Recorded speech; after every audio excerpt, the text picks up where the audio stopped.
At 6:32 in the morning on May 27, 1942, Commander Joseph Rochefort stood in the basement of the old administration building at Pearl Harbor, staring at a decoded message that probably meant the end of the American Pacific Fleet. The message was from Admiral Isoroku Yamamoto. It contained operational orders for a massive attack on an American base designated AF, 4 Japanese aircraft carriers, over 250 aircraft, invasion force, complete surprise. The Americans would have maybe 3 carriers to defend with. If Yamamoto caught them unprepared again, the war in the Pacific was over. Rochefort had been running Station Hypo, the Navy's code-breaking unit at Pearl Harbor, for 11 months. He knew the Japanese naval code inside and out. He could read encrypted messages faster than most of his team. But there was one problem that was keeping him awake for days at a time, one problem that was about to kill thousands of American sailors if he couldn't solve it. Nobody in Washington believed him about what AF meant. Rochefort was certain. AF was Midway Atoll, a tiny speck of land 1,300 miles northwest of Hawaii.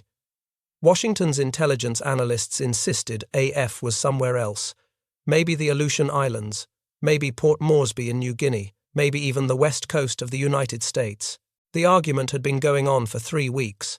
Admiral Chester Nimitz, commander of the Pacific Fleet, believed Rochefort, but Nimitz needed proof, something Washington couldn't ignore, something that would convince Admiral Ernest King, the chief of naval operations, to commit America's last carriers to a battle at Midway instead of defending Hawaii or the mainland. The problem wasn't that American codebreakers didn't know how to read Japanese transmissions. They'd been breaking into the Japanese naval code, designated JN-25B, since early 1942. Rochefort's team at Station Hypo, working with teams in Melbourne and Washington, had cracked enough of the code to read fragments of most messages. Maybe 50% of the code groups were known. The rest had to be guessed from context. It was like assembling a jigsaw puzzle with half the pieces missing. But the Japanese were smart. They changed their code books every few months. They used code names for locations, code names for ships, code names for operations, and they knew the Americans were trying to listen. So they kept changing the designations, kept adding new code groups, kept making it harder. AF could mean anything. There was no way to be absolutely certain without some kind of confirmation from the Japanese themselves. Rochefort had mentioned this to Admiral Nimitz 2 weeks earlier. Nimitz had asked what could be done. Rochefort said there was a way to confirm it, but it required violating operational security. It required broadcasting information about an American base in the clear, unencrypted, where the Japanese could intercept it. It required gambling that the Japanese would take the bait and respond in their own code, confirming the target. Nimitz had looked at Rochefort for a long moment. Then he said, "Do it. Don't tell Washington. Just do it." The first sailor Rochefort felt he'd failed was Seaman First Class James Anderson on December 7, 1941. Anderson had been stationed on the USS Arizona. Rochefort had been in the basement of the administration building that Sunday morning, working on Japanese intercepts with his team. They'd been tracking increased Japanese naval radio traffic for weeks. Something was building.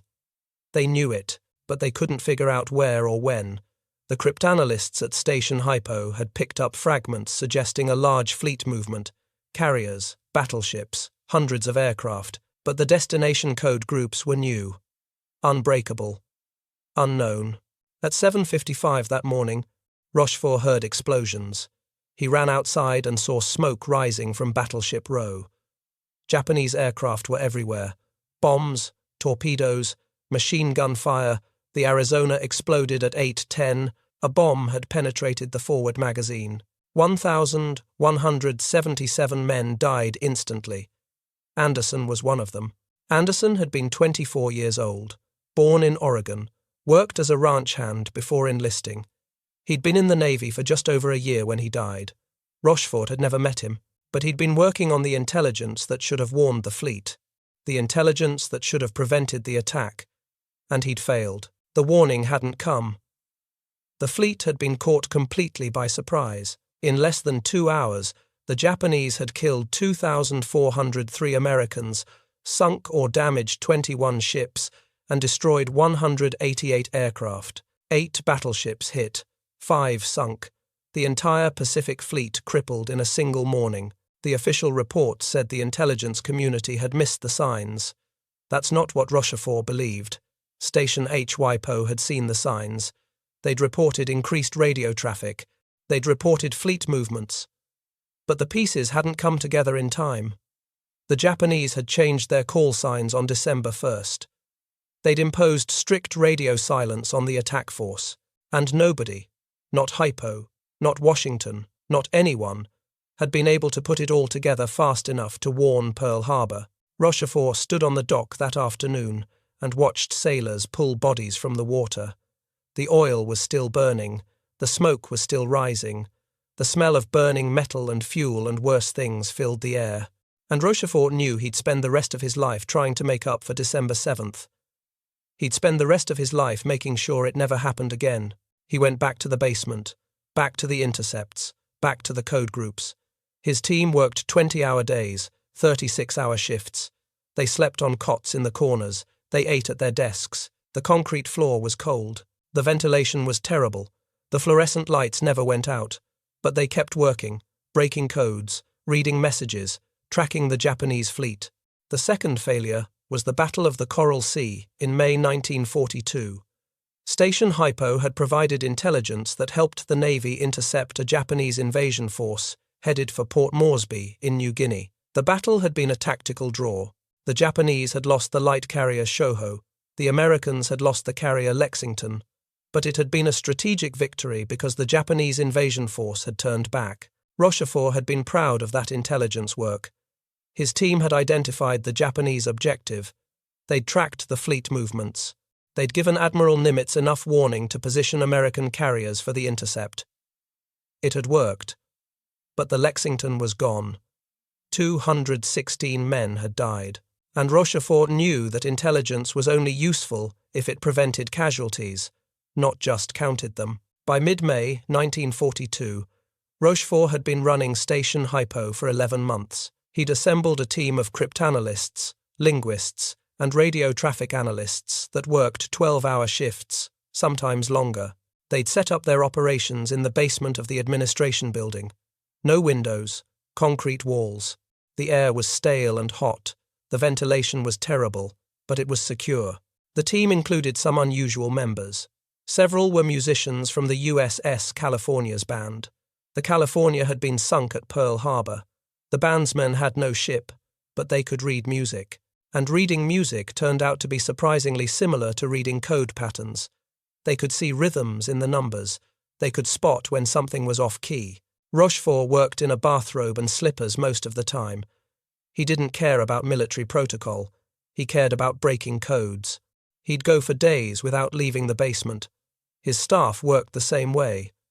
They were processing 140 messages a day by May, intercepting Japanese radio traffic, decrypting it, translating it, analyzing it, looking for patterns, looking for clues about Japanese intentions.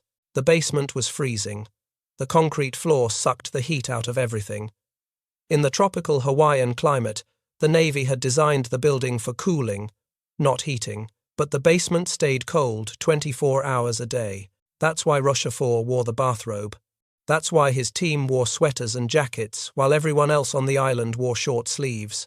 The Japanese used a code system that was fiendishly complex. Every 5-digit number group represented a word or phrase. There were 45,000 possible code groups. The code groups changed regularly. On top of that, the Japanese added a layer of encryption where they added random numbers to each code group before transmission. So even if you knew the code book, you still had to subtract the random numbers to get the real code groups. And if you didn't know the code book, you had to figure it out from context by comparing thousands of messages. Rochefort had a gift for it. He could see patterns that others missed. He could remember code groups. He could make intuitive leaps about what messages meant, even when half the groups were still unbroken. But he also knew he couldn't do it alone. He needed his team. He needed Lieutenant Commander Thomas Dyer, who ran the cryptanalysis section. Dyer was methodical, patient. He could work through code groups for hours without getting frustrated. He built the mathematical frameworks that made everything else possible. He needed Jasper Holmes, a former submariner who knew the Pacific geography and Japanese naval tactics. Holmes had commanded submarines before the war. He knew every island, every reef, every current in the Pacific. When a message mentioned coordinates or geographic features, Holmes could identify the location faster than anyone else on the team. He needed Lieutenant Joseph Finnegan, who'd figured out how the Japanese encrypted their date and time codes. That breakthrough had been crucial. Knowing when something would happen was almost as important as knowing where. Finnegan had worked for weeks on the date-time encryption. He'd filled notebooks with number sequences. He'd tested hundreds of combinations. And finally, in late May, he'd cracked it. Now they could read not just what the Japanese were planning, but when they planned to do it. He needed every linguist and analyst he had. The Japanese language specialists who could translate the decoded messages, the traffic analysts who tracked which units were communicating with which other units, the radio intercept operators who pulled the transmissions out of the air. It was a team effort. Every person mattered. And by mid-May, they were all telling Rochefort the same thing.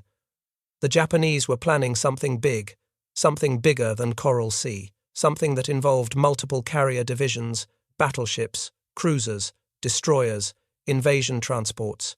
The operation was scheduled for early June, and the target was designated AF. The problem was that Washington's intelligence analysts, working in a section called OP-20G, didn't believe AF was Midway. They thought it was somewhere else, and they had the ear of Admiral King, the man who controlled the entire Navy.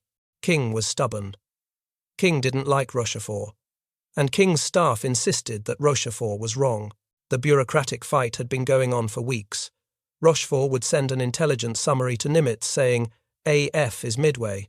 Washington would send a summary to King saying, AF is probably the Aleutians or New Guinea. Nimitz would ask for clarification. Washington would insist they were right. Round and round. The worst part was the personalities. Rochefort had a reputation for being difficult. He was caustic. He was sarcastic. He didn't suffer fools. And he'd made enemies in Washington by bypassing the official chain of command. He was supposed to report through OP-20G. Instead, he reported directly to Nimitz's intelligence officer, Lieutenant Commander Edwin Layton. Layton and Rochefort were friends. They'd studied Japanese together in Tokyo in the 1930s. They trusted each other. But Washington saw it as insubordination. Commander John Redman ran OP-20G. Redman was a communications officer with no cryptanalysis training. He'd replaced Lawrence Safford, who actually understood code breaking. Redman didn't like Rochefort, didn't trust him, thought he was a loose cannon, and Redman had Admiral King's ear. So when Rochefort said AF is Midway, Redman said Rochefort is guessing. When Rochefort said the attack is scheduled for June 4th or 5th, Redman said it's probably mid-June. When Rochefort said, commit the carriers to Midway, Redman said keep them near Hawaii in case AF means an attack on the west coast. Rochefort knew that thousands of lives depended on being right. If he was wrong about Midway and the Japanese attacked somewhere else, the carriers would be in the wrong position. The Japanese would catch them out of position just like at Pearl Harbor. More ships sunk, more men dead, and it would be Rochefort's fault for giving bad intelligence. But Rochefort also knew he was right. His team had analyzed hundreds of messages. They'd tracked the build-up. They'd identified the carriers involved. Akagi, Kaga, Soryu, Hiryu, the same 4 carriers that had attacked Pearl Harbor. They'd identified Admiral Nagumo as the strike force commander. They'd identified Yamamoto as the overall commander. They knew the approximate date. They knew the approximate size of the force. The only thing they didn't know for certain was AF, and Washington wouldn't commit the fleet without certainty. On the evening of May 19, 1942, Jasper Holmes came to Rochefort with an idea. Holmes had been thinking about the problem. AF had appeared in messages for weeks. It was always mentioned in the context of an attack. It was always mentioned with fresh water supplies. In one message, the Japanese mentioned that the AF occupation force should bring extra fresh water because local supplies might be limited. Holmes knew the Pacific. He'd commanded submarines. He knew which bases had fresh water and which didn't. Midway Atoll had no natural fresh water The base depended entirely on desalination plants that converted seawater to drinking water. If those plants failed, Midway would run out of water in a matter of days. Holmes suggested a test. Send a message from Midway saying the desalination plant had broken down. Send it in the clear, unencrypted, so the Japanese would definitely intercept it. Then wait. If AF really was Midway, the Japanese would report the water shortage in their own coded traffic. It would confirm the target beyond any doubt. Rochefort liked it. It was risky. If the Japanese suspected it was a trick, they might change their plans. But it was the only way to get proof that Washington couldn't ignore. He took the idea to Leighton. Leighton took it to Nimitz. Nimitz approved it. Send the message. Don't tell Washington. See what happens. On May 19th or 20th, Nimitz sent orders to Midway by undersea cable. The cable was secure. The Japanese couldn't intercept cable traffic. The orders told the Midway garrison commander to broadcast an uncoded radio message, saying their desalination plant had malfunctioned. Water supplies were running low. They needed emergency repairs.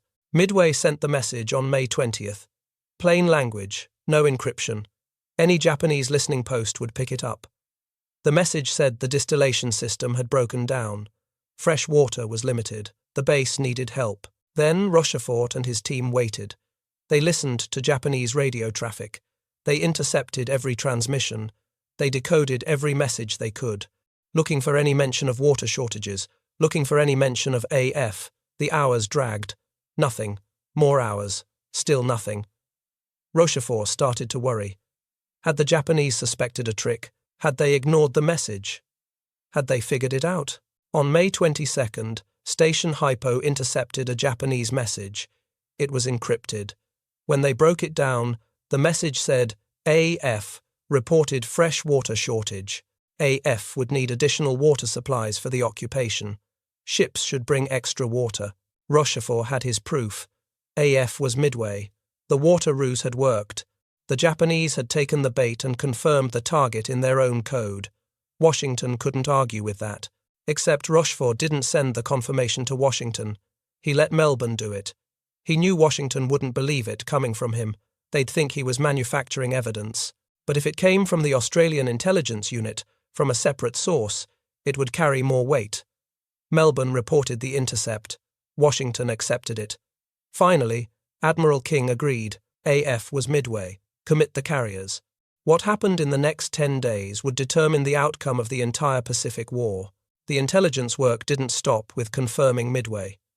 Rochefort's team kept breaking messages. They kept building the picture of what Yamamoto was planning, and the more they learned, the more terrifying it became. The Japanese were committing 4 fleet carriers, 2 battleships, 3 cruisers, 12 destroyers, and an invasion force of 5,000 troops.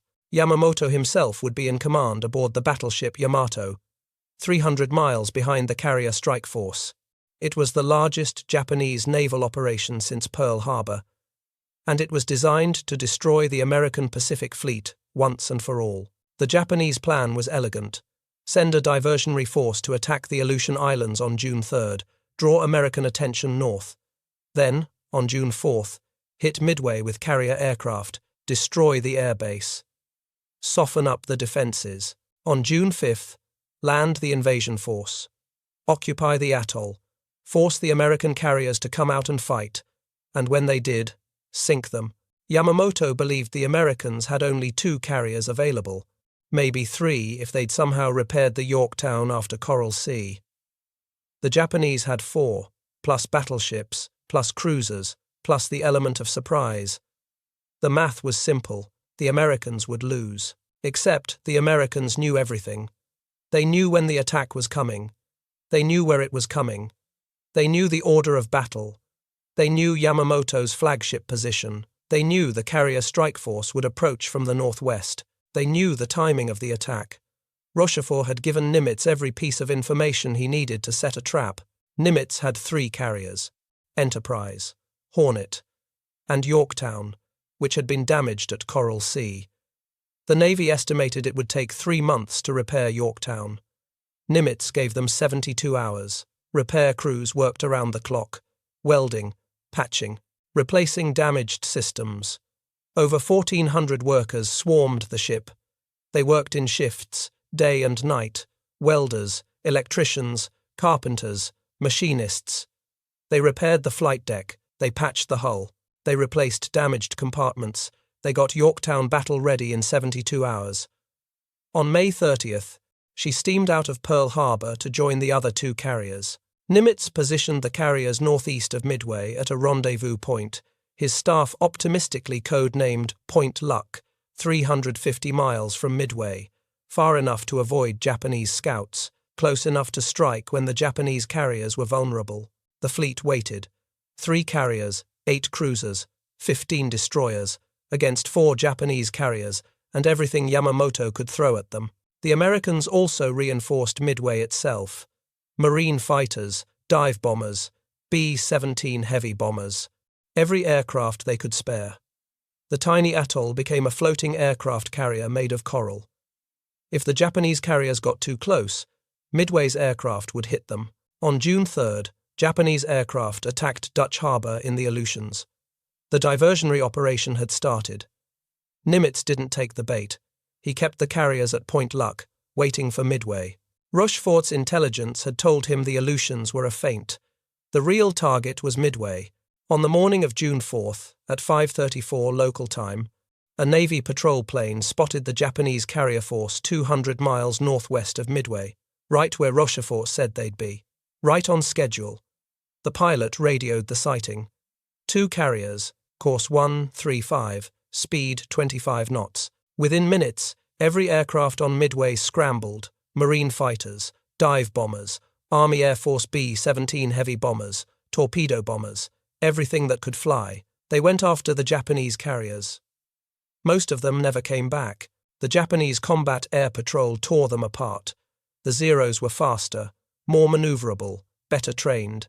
Out of the first wave of Midway-based aircraft, only a handful survived. They inflicted no significant damage on the Japanese fleet, but they'd served their purpose. They'd forced the Japanese to commit their fighters to defense. They'd disrupted the Japanese attack rhythm, and they'd bought time for the American carrier aircraft to launch. At 7:02, Admiral Raymond Spruance, commanding the Enterprise and Hornet, made the critical decision. Launch everything. Every dive bomber, every torpedo bomber, every fighter. Send them after the Japanese carriers before the Japanese could recover and rearm their own aircraft. It was a calculated risk. Launching at extreme range meant the aircraft might not have enough fuel to get back, but if they could catch the Japanese carriers with their aircraft on deck, with bombs and fuel lines everywhere, they could destroy them. The American strike force launched at 7:52, 116 aircraft from Enterprise and Hornet, 67 aircraft from Yorktown launching later. They headed northwest toward the last reported position of the Japanese fleet. Finding the carriers in the open ocean would be like finding 4 needles in a haystack the size of Texas. But the pilots had one advantage. They knew exactly where to look because Rochefort had told them. What happened next was a combination of courage, luck, and timing that changed naval history forever. The first American aircraft to reach the Japanese carriers were torpedo bombers from Hornet, Torpedo Squadron 8, 15 aircraft, led by Lieutenant Commander John Waldron. They found the Japanese carriers at 9:20. 4 carriers in a box formation: Akagi, Kaga, Soryu, Hiryu, surrounded by escorts, protected by Zeros. Waldron's squadron attacked without fighter cover, without dive bomber support, just 15 slow, vulnerable torpedo bombers against the entire Japanese fleet. The Zeros massacred them, shot them down one by one. Out of 15 aircraft, 14 were destroyed, 29 men killed. Only one survivor, Ensign George Gay, floating in the ocean, watching the battle. Torpedo Squadron 6 from Enterprise attacked next, 14 aircraft. They went in low, same result, 10 aircraft shot down, 20 men killed, no hits on any carriers. Torpedo Squadron 3 from Yorktown, 12 aircraft, 10 shot down, 21 men killed, no hits. In 30 minutes, the Japanese had destroyed 41 American aircraft and killed 70 aircrewmen. The torpedo attacks had been a slaughter, Complete failure. Not a single torpedo hit. The Japanese carriers were untouched. Their combat air patrol was triumphant. Their deck crews were recovering aircraft, refueling, rearming, preparing for another strike. The Japanese thought they'd won. The American torpedo attacks had failed completely. The carriers were safe. They could recover their aircraft, launch another strike on Midway, finish the job. The invasion could proceed as planned. But the torpedo bombers had done something crucial. They'd pulled the Japanese fighters down to sea level. Every Zero was low, chasing torpedo bombers. The Japanese combat air patrol had been drawn down from altitude, and at 10:22, while the Zeros were still low, while the Japanese carriers had their decks crowded with armed and fueled aircraft, the American dive bombers arrived. 37 Douglas Dauntless dive bombers from Enterprise, led by Lieutenant Commander Wade McCluskey. They'd been searching for the Japanese carriers for over an hour, running low on fuel. About to turn back, then McCluskey spotted a Japanese destroyer heading northeast at full speed. He followed it. The destroyer was racing to catch up with the carrier force. At 10:22, McCluskey looked down and saw all 4 Japanese carriers. No fighter cover above them. Zeros still down low. Carriers with aircraft on deck, fuel lines connected, bombs stacked, perfect targets. McCluskey split his formation. Half would attack Kaga, half would attack Akagi. The dive bombers rolled in. 70-degree dives, speeds over 300 miles per hour. Anti-aircraft fire filled the sky, but the dive bombers kept coming. Kaga was hit by 4 bombs in 2 minutes. One hit the flight deck near the island, one hit amidships, one hit near the forward elevator, one hit aft. The bombs penetrated the deck and detonated in the hangar. Fuel fires exploded. Armed aircraft started cooking off. Bombs detonated. Torpedoes exploded. Within minutes, Kaga was a blazing wreck. Akagi was hit by 1 bomb, just one, but it was enough. The bomb hit near the amidships elevator. It penetrated to the hangar deck, where aircraft were being armed and fueled. The explosion triggered a chain reaction. Fuel fires, bomb detonations. The carrier's fire suppression system failed. Flames spread. Within 20 minutes, Akagi was abandoned. At the same time, dive bombers from Yorktown attacked Soryu. 3 bomb hits, same result, fires, explosions, abandoned ship. In 5 minutes, 3 Japanese carriers were burning wrecks. Kaga would sink that evening. Akagi would be scuttled the next morning. Soryu would sink in the afternoon. Over 1,700 Japanese sailors would die on those 3 ships. Hiryu was the only Japanese carrier left. Her aircraft had been on a separate mission when the American dive bombers struck. At 12:45, Hiryu launched a counterstrike. Dive bombers and fighters. They found Yorktown, hit her with 3 bombs, left her dead in the water. Then Hiryu launched a second strike. Torpedo bombers. Hit Yorktown with 2 torpedoes. The carrier was abandoned. She would sink on June 7th after being hit by a Japanese submarine. But Hiryu's revenge was short-lived. At 5:03 in the afternoon, dive bombers from Enterprise found Hiryu. 4 bomb hits, same result as the other carriers. Fires, explosions. Hiryu would sink the next morning. By sunset on June 4th, all 4 Japanese carriers were gone. Akagi, Kaga, Soryu, Hiryu. The same 4 carriers that had attacked Pearl Harbor, the same 4 carriers that had dominated the Pacific for 6 months, all gone in one day. The Japanese lost 248 aircraft, 3,057 men, and their offensive capability in the Pacific. The Americans lost 1 carrier, 1 destroyer, 145 aircraft, and 307 men. The exchange rate was devastating for Japan. 10 Japanese killed for every American, 4 carriers for 1, and the strategic initiative in the Pacific permanently shifted to the United States. Admiral Yamamoto, watching from the Yamato 300 miles away, knew the battle was lost. On June 5th, he ordered a general withdrawal. The invasion of Midway was cancelled. The Japanese fleet retreated west. The Americans pursued but couldn't catch them. The battle was over. And none of it would have been possible without the water shortage ruse. Without Rochefort's confirmation that AF was Midway. Without the intelligence that put American carriers in exactly the right place at exactly the right time, the Japanese had no idea how the Americans knew. Their after-action reports were filled with confusion. How did the Americans know where to be? How did they know when to strike? How did they position their carriers so perfectly? The Japanese never suspected the Americans had broken their codes. They blamed bad luck. They blamed poor scouting. They blamed everything except the truth. American codebreakers had read their mail. Japanese pilots returning from Midway reported that American forces had been waiting for them, that American carriers were in position, that American aircraft knew exactly when to strike. Japanese intelligence officers tried to figure out what had gone wrong. They analyzed their radio security. They changed code books. They changed procedures. But they never figured it out. They never realized that a simple water shortage message had confirmed their target and doomed their carriers. Admiral Nagumo, who commanded the carrier strike force, survived Midway.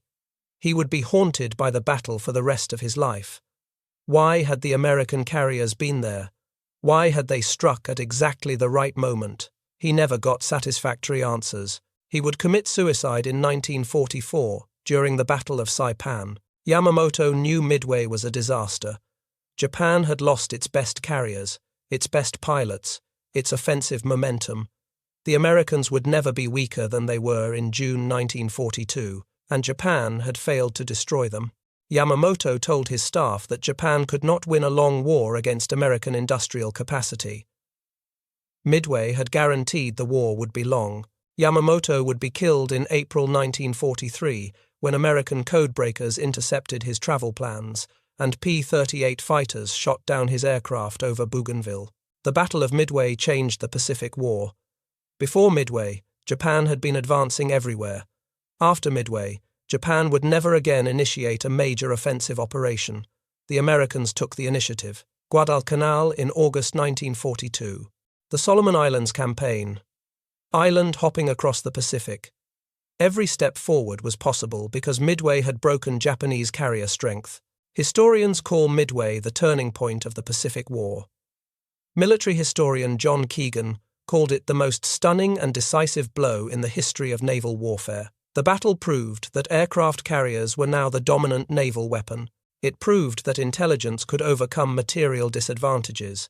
And it proved that individual decisions, like Rochefort's water shortage ruse, could change the course of history. But Rochefort never received credit for Midway during the war.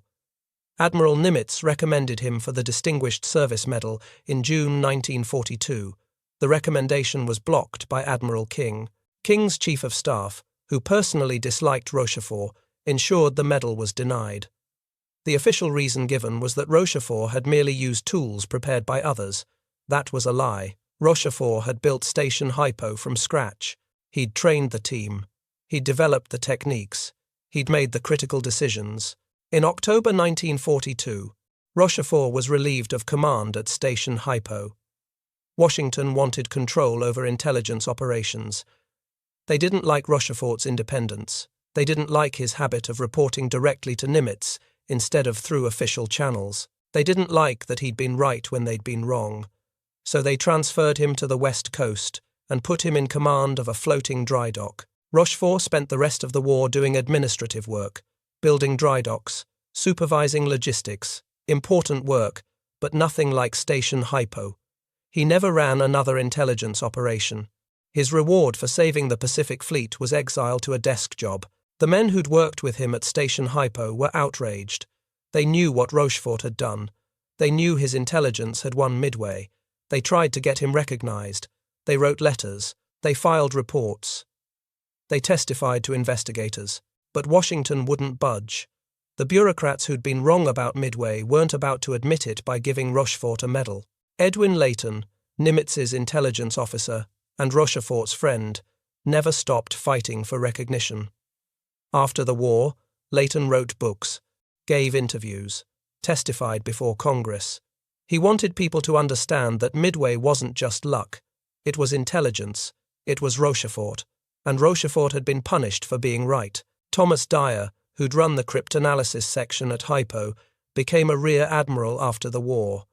He made sure every young intelligence officer he met knew Rochefort's story. He wanted them to understand that doing the right thing sometimes meant breaking the rules.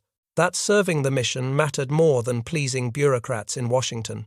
Jasper Holmes stayed in the Navy after the war. He became a rear admiral. He wrote a book about the intelligence war in the Pacific. He made sure Rochefort's story was told. He made sure people understood that the water shortage message wasn't just clever, it was necessary.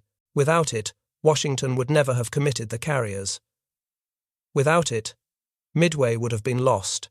After the war, Rochefort stayed in the Navy until 1953. He retired as a captain. He worked as a civilian consultant on military projects. He never talked much about his wartime service. When people asked what he'd done, he'd say he worked on some communications projects in Hawaii. That's all. His former colleagues kept trying to get him recognized. They submitted new recommendations for the Distinguished Service Medal. They gathered testimonials from pilots who'd fought at Midway. They collected evidence of Rochefort's contribution. Every request was denied. The bureaucracy wouldn't admit it had been wrong. In 1976, Rochefort died in Torrance, California.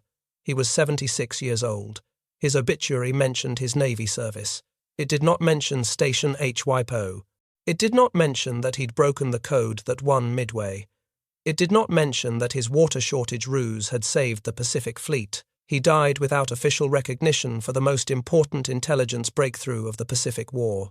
But his colleagues didn't give up. After his death, they intensified their campaign. They had nothing to lose now. They could be more aggressive. They contacted members of Congress. They contacted the Secretary of the Navy. They contacted the President. They demanded Rochefort receive the recognition he'd earned 33 years earlier. In 1985, 9 years after his death, the Navy finally awarded Rochefort the Distinguished Service Medal, a posthumous recognition for his work at Midway. The medal was presented to his daughter at a ceremony in Washington. Admiral Nimitz had recommended this medal in 1942. It had taken 43 years to be approved. In 1986, Rochefort received a posthumous Presidential Medal of Freedom. President Reagan presented the medal to Rochefort's family at a White House ceremony. The citation said his code-breaking work had been instrumental in the victory at Midway and had significantly contributed to the Allied victory in the Pacific. In 2000, the National Security Agency inducted Rochefort into their Hall of Honor. The citation described him as one of the greatest cryptanalysts in American history. His techniques for intelligence analysis became standard practice throughout the intelligence community. In 2012, a building at the NSA facility at Pearl Harbor was named the Captain Joseph J. Rochefort Building. The building stands on the same site where Station Hypo had operated, where Rochefort and his team had worked in that cold basement, where they'd broken the code, where they'd saved the fleet. These recognitions meant something. They acknowledged what Rochefort had done, but they came too late. He never knew that his country had finally recognized his contribution. He died believing he'd been forgotten, that the bureaucrats had won, that his work had been erased from history. The officers who survived Midway because of Rochefort's intelligence never forgot him.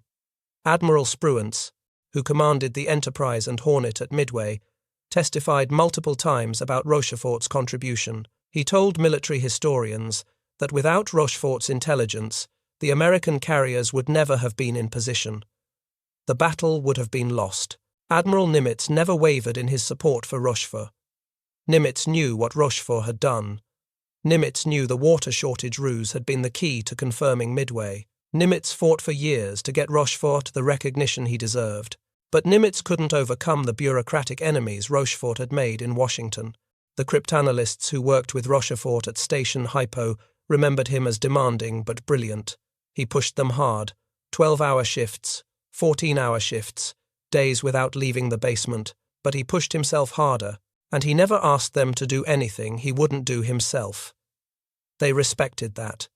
They knew they were doing important work. They knew Rochefort believed in them. The physical remnants of Rochefort's work are mostly gone now. The basement where Station HYPO operated was demolished decades ago. A newer building stands on the site, but deep in the archives, the original decoded messages still exist. Rochefort's handwriting on analysis sheets, his annotations on intercepts, his intelligence summaries that Nimitz used to plan the defense of Midway, physical evidence of the work that changed history. Military historians analyzing station hypo records have estimated that Rochefort's intelligence work at Midway prevented the loss of at least 2 American carriers and possibly 15,000 casualties. Without the advance warning, the American carriers would have been caught unprepared, just like at Pearl Harbor. The Japanese would have achieved complete surprise. The outcome would have been catastrophic, but Rochefort's contribution went beyond Midway.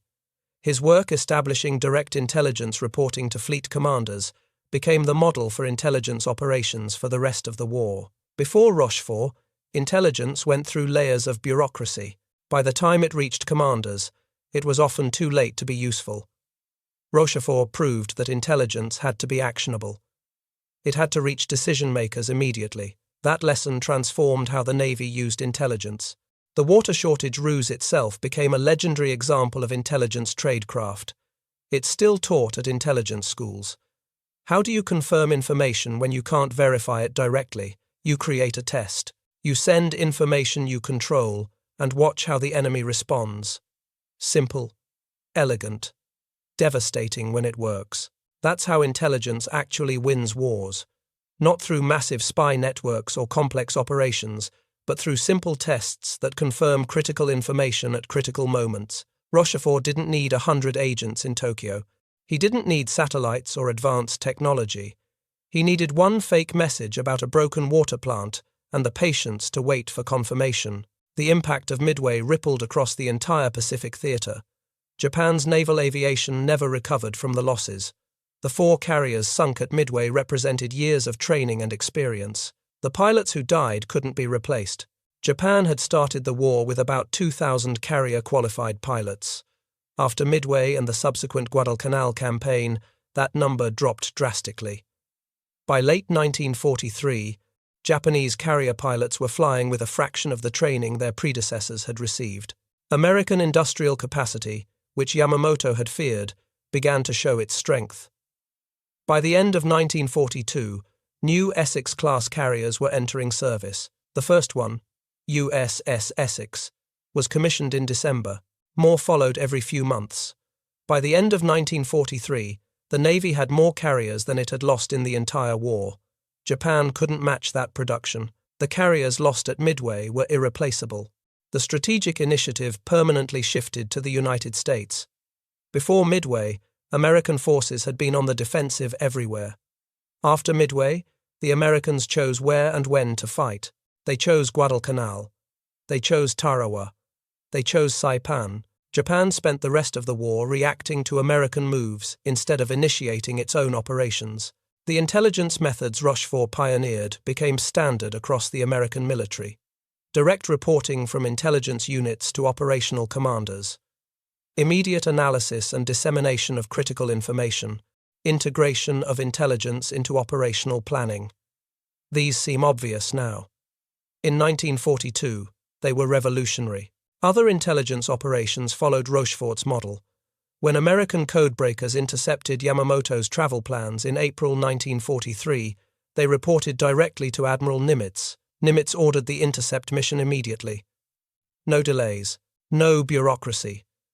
P-38 fighters were in the air within hours.